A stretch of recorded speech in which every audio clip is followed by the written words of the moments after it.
Hello, everybody, and welcome to Because of You, Christelle's Connection. Shabbat Shalom. And this week's Torah is just a little bit longer, so I'm just going to try to skim over it just a little bit faster.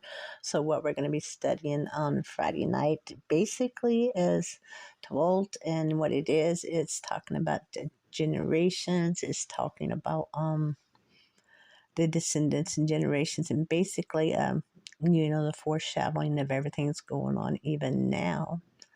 So, and we're going to be covering Genesis 25, 19 through 28, 9. And there's basically going to be 3 points that we're going to be touching on a whole lot. But first and foremost, Father Yah, in the name of Yeshua, by the power of the Ruach HaKodesh, or Yahusha, by the power of the Ruach HaKodesh, we ever give you praise, honor, and glory. And we thank you for all things, seen and unseen, known and unknown.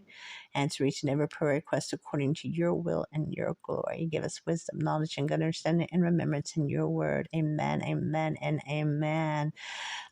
Somebody had said this, and I went and I checked it, and it's really true. Did you know, according to sages and tradition, that they said Abraham's son Isaac looked just like him? And the reason, they said, even had a lot of his characteristics. But anyway, they said Isaac was just basically just like his dad Abraham was. But they said one reason being was because, where Abraham had took his wife Sarah and told her to tell the king and tell everybody that she was his sister, not his wife. And the saying is that one reason Father Yah wanted everybody to make sure that everybody knew that Isaac was the dad. that Abraham was Isaac's dad, so he looked just like him. I just thought that was a good FYI. So anyway, on this Torah portion, basically, it starts off with telling us about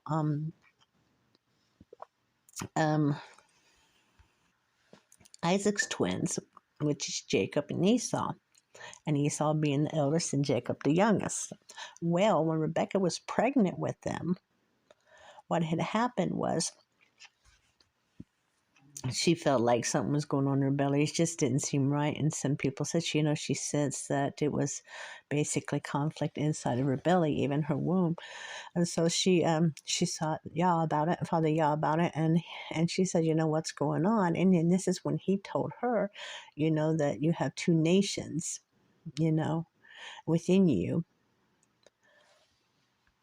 and the two peoples, and then one's going to be stronger than the other one. And then that's when he tells her that the younger will end up serving the oldest one. And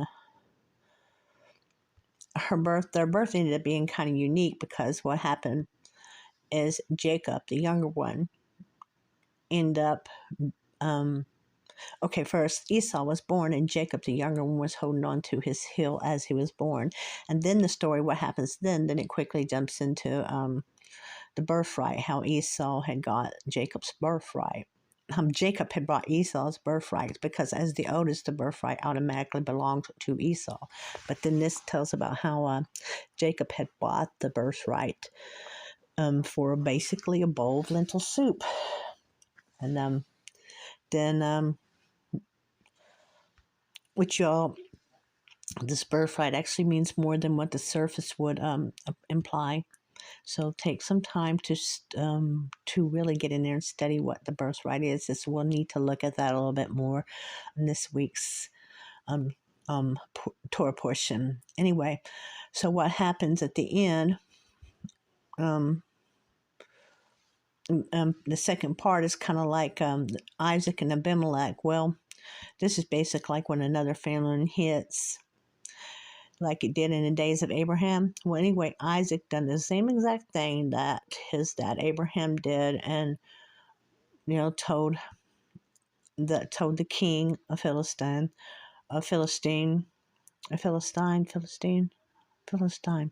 King Amalek, I believe is his name, because that's where they went. They went to the edge of what I think was Philistine.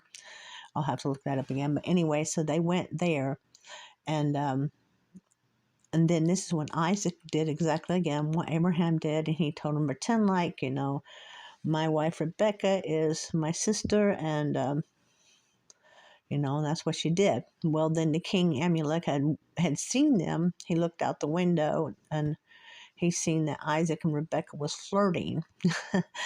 So then he realized that they wasn't really married, that they was really married. Okay, so he basically got on to Isaac, and but then what he did is he sent out a decree that no man was to touch Rebecca.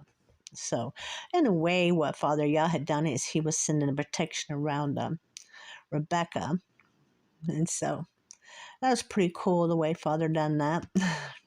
I'm not saying Father told him a lie. I'm just saying how Father used this particular situation, and what ended up happening was a blessing was put around Rebecca, and okay, and then it goes into, well, we know that Abraham, yeah, he's getting older. Oh no, Isaac's getting older. Let me see which one.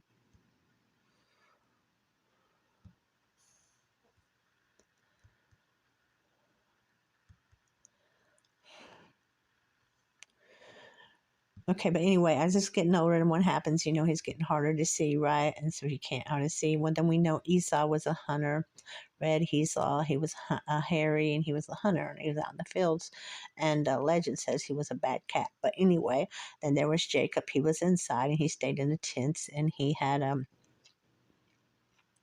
took her inside. But anyway, what happened is Rebecca remembered the promise that was made to her, or told to her by Father Yah about Jacob. She had remembered that. And then we had Isaac, who apparently didn't know or just didn't really fall for it, because see, Isaac loved Isaac loved Esau, and Rebecca Jacob.